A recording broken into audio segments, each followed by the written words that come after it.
स्वागत है प्यारे बच्चों आपका JCERT के DG स्कूल में। आज हम आपकी पाठ्यपुस्तक रोचक गणित के पाठ 6 भाग पर चर्चा करेंगे।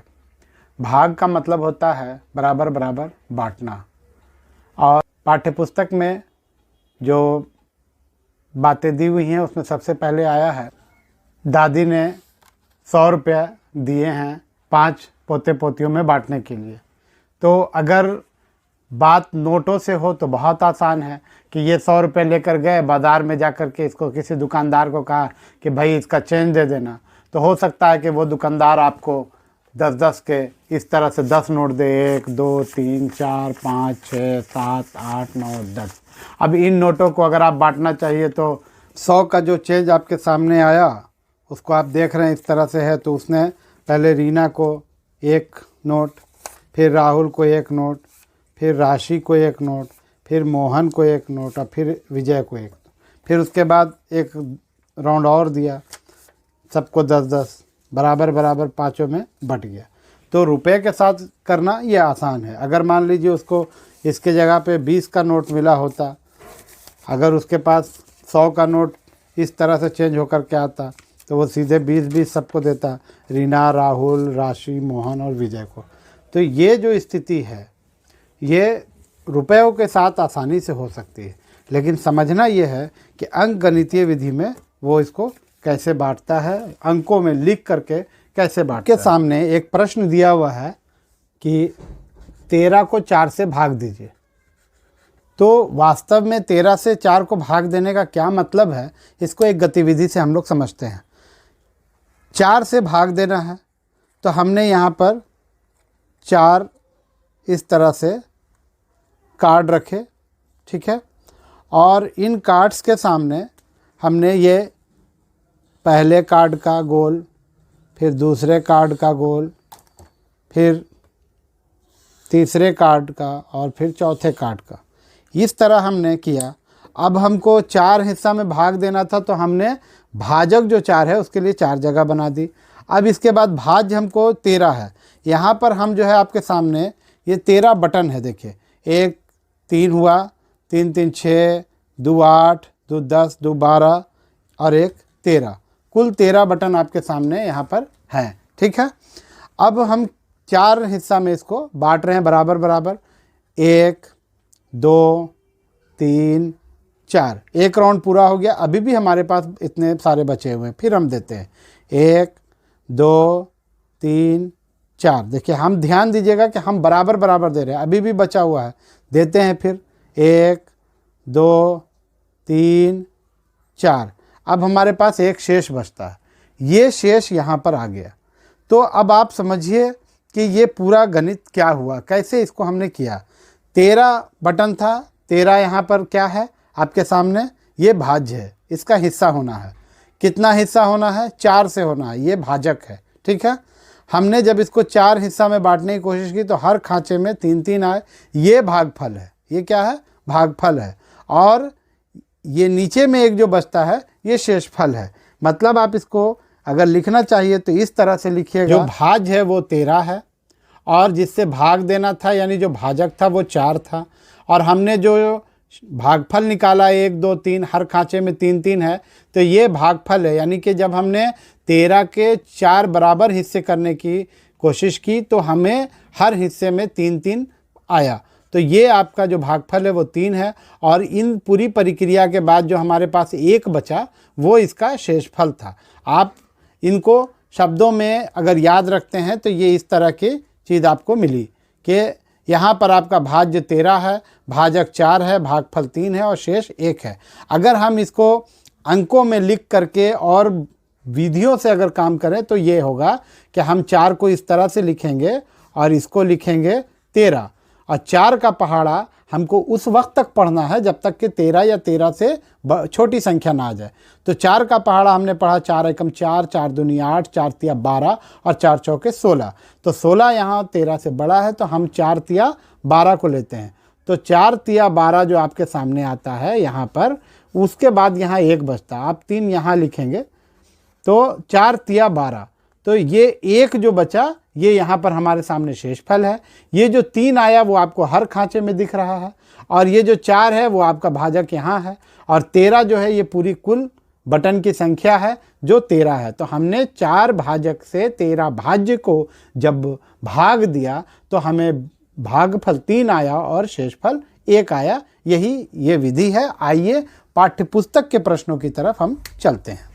पेज नंबर 33 पे उदाहरण दिया हुआ है कि 30 को 5 से भाग दीजिए।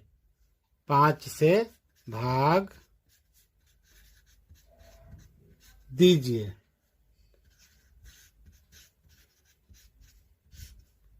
तो इस प्रश्न को जो हम हल करेंगे तो इसमें हमको क्या करना है कि हम इस तरह से इसको लिखेंगे। भाज्य की जगह पे हमने 30 लिखा, भाजक की जगह हमने 5 लिखा, और 5 का पहाड़ा हम उस वक्त तक पढ़ेंगे जब तक के 30 या 30 से पार ना हो जाए, यानी हमको छोटी संख्या लिखनी है। तो 5 के पहाड़ा में 30 आता है। 5 एकम 5, 5 दूनी 10, 5 तिया 15, 5 चौके 20, 25 25, और 5 छक्के 5 छक्के 6 यहाँ लिखे और यहाँ 30 हुआ। तो इस प्रश्न में आप देखिए कि आपका यहाँ पर जो दिया हुआ है कि जो भाज्य है वो 30 है, भाजक 5 था, और आपको भागफल कितना मिला। इसमें आपको भागफल आपको आया है 6, भागफल 6, और शेषफल आपका 0 है। इस तरह से इन प्रश्नों को हल किया जाता है। इसमें एक और अच्छी बात हम आपको बता रहे हैं कि कुछ पैटर्न भी है जो आप समझ सकते हैं देख करके। जैसे एक पैटर्न ये है कि जो पेज नंबर 34 पे दिया हुआ है कि अगर आप किसी संख्या को 10 से 100 से या 1000 से, अर्थात 1 पर अगर 0 है, 1 पर अगर 2 शून्य है, और अगर 1 पर 3 शून्य है, तो ऐसे अगर किसी संख्या को आप भाग दे रहे हैं तो उसमें आपको शेषफल आसानी से मिल जाएगा। कैसे मिलेगा, आइए इस पैटर्न को हम लोग समझते हैं। नंबर 34 पे दिया हुआ है, आप इसको पैटर्न को समझने के लिए भाग दे के देखिए। 252 है, इसको भाग दिया गया है 10 से। तो अब हम इसको जब भाग देते हैं 10 से, इस तरह से इसको लिख करके, तो 10 का पहाड़ा जब हम 2 बार पढ़ते हैं तो 10 दूनी 20 आता है, यहाँ 5 बच गया 52, और 10 पचे 50। तो हम यहाँ देख रहे हैं कि शेषफल 2 आ रहा है। तो क्या देखा कि 1 पर 1 0 है, तो यहाँ पर 2 जो अंक था वो भागफल बन गया। तो भागफल कितना इसका दिख रहा है आपको स्पष्ट रूप से 25 जो हमने निकाला है, और शेषफल कितना मिल रहा है इसमें हमको 2। ये इस प्रश्न से आया। अभी इसी प्रश्न में हम एक और एग्जाम्पल लेकर के आपको बताते हैं। दूसरा एग्जाम्पल आपके सामने है कि 8871 को हमको किससे भाग देना है, 100 से भाग देना है। तो फिर इस सवाल को भी हम उसी तरह से हल करेंगे। 100 यहां लिखा हमने, 100 से भाग दे रहे हैं, 8 से लिख दिया। 100 का पहाड़ा 8 बार पढ़ा, 800 आ गया। इसको हमने घटाया तो यहाँ 87 बचा। फिर इसमें 1 उतर गया, फिर हमने 8 बार पढ़ा तो 800 आया, यहाँ 71 बचा। तो यहाँ पर जो आपका भागफल आता है वो आपको दिख रहा है 88, और इसका शेष फल है 71। तो एक पैटर्न समझ में आया कि जब हमने 252 को भाग दिया था 10 से, तब हमको भागफल आया था पिछले प्रश्न में 25, और शेषफल आया था 2। तो ये पैटर्न हमको समझ में आ गया कि जब कभी 100 या 10 या 1000 यानी 1 पर 0 की संख्याओं के साथ हम जब भाग देते हैं तो जितना 0 है उतने अंक जो है वो शेषफल में बदल जाते हैं। जैसे इसमें 2 शून्य था तो यहाँ 71 शेषफल है, और बाकी के जो 2 बचे हुए अंक होते हैं वो भागफल होता है। यहाँ 1 शून्य था तो देखिए भागफल 25 है, शेषफल 2 है। तो इस हिसाब से हम एकदम सीधे सीधे एक प्रश्न आपके सामने रखते हैं और आप खुद उसका उत्तर समझ जाएंगे कि 9,964 को जब हम 1,000 से भाग देते हैं तो इसमें भागफल कितना होगा। एकदम सही जवाब, इसमें भागफल 9 होगा और शेषफल कितना होगा। चूंकि 1 पर 3 जीरो है, 1 2 3, तो 1 2 3 अंक जो है वो शेषफल हो जाएगा। तो ये एक पैटर्न हमको समझ में आया जो इस तरह के प्रश्नों के साथ हम कर सकते हैं। आपके स्क्रीन पे अभी पेज नंबर 34 के जो अभ्यास का समय में खाली स्थानों को भरने का प्रश्न है, उसमें आप ध्यान से देखिए। इसमें 47 भागा 1 है, यानी 47 से 1 को भाग देना है और इधर एक डब्बा है। अब आप इसको समझिए कि इस तरह के प्रश्नों से हमको क्या समझ में आता है। 32 का भाग देना है, यहाँ पर एक खाली बॉक्स है और बराबर में 32 है। ये सब प्रश्न जो है, एक अगला प्रश्न जो है उसमें पहले ही बॉक्स है, उसके बाद भाग का निशान है, उसके बाद 15 है, उसके बाद 1 है। इन तीनों प्रश्नों को आप जब देखिएगा तो आपको समझ में आएगा कि ये क्या कहना चाह रहे हैं आपसे, और आप इस पर ध्यान दीजिएगा तो आपको बहुत आसानी से समझ में आएगा।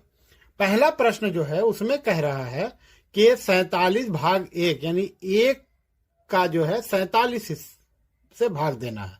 तो भाज्य 47 है, भाजक 1 है।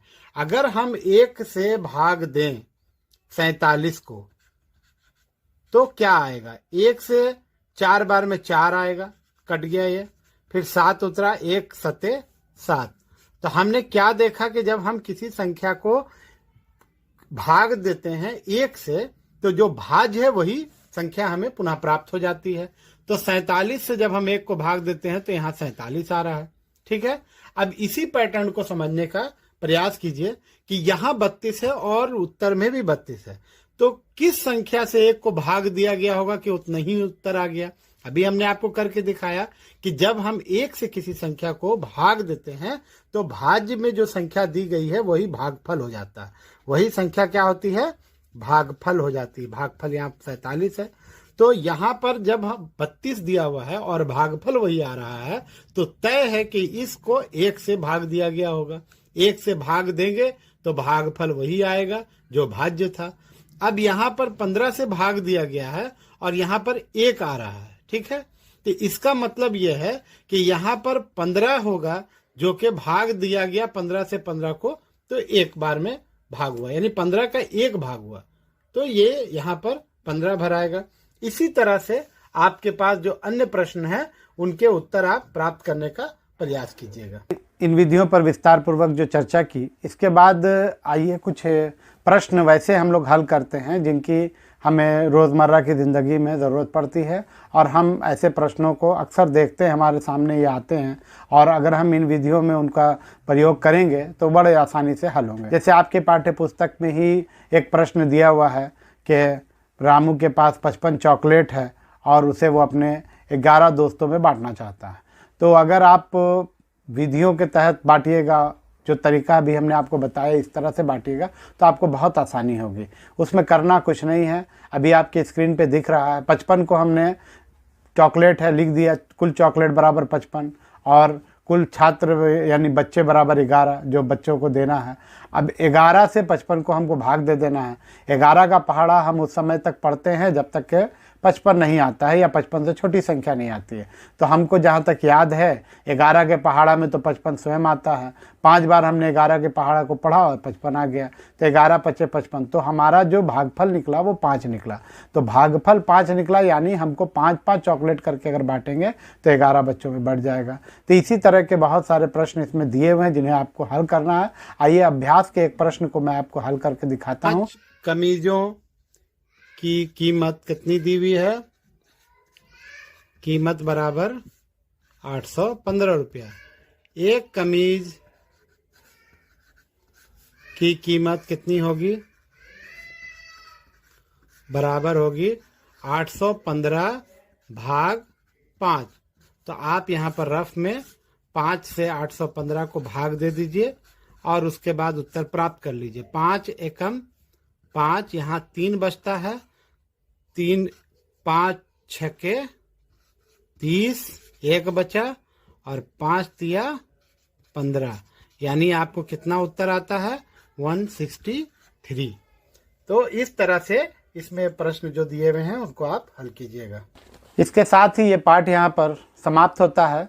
आपको पाठ में कहीं भी कोई असुविधा आती है तो विद्यालय के अपने शिक्षकों से संपर्क कीजिएगा। पाठ्य पुस्तक में पेज नंबर 32 पर आपके सामने एक जो भाग के बगल में QR कोड दिया हुआ है, आप उस QR कोड को ज़रूर अपने मोबाइल फ़ोन से स्कैन कीजिएगा QR स्कैनर से, और फिर उसमें आपको दीक्षा पोर्टल पे लॉगिन के लिए ऑप्शन आएगा, वहां आप जाइएगा और आपके पाठ से संबंधित जो भी गतिविधि दी हुई है उसे आप कीजिएगा, प्रश्न उत्तरों को हल कीजिएगा और अगले पाठ में हमारी फिर मुलाकात होगी। आपका दिन शुभ हो। धन्यवाद।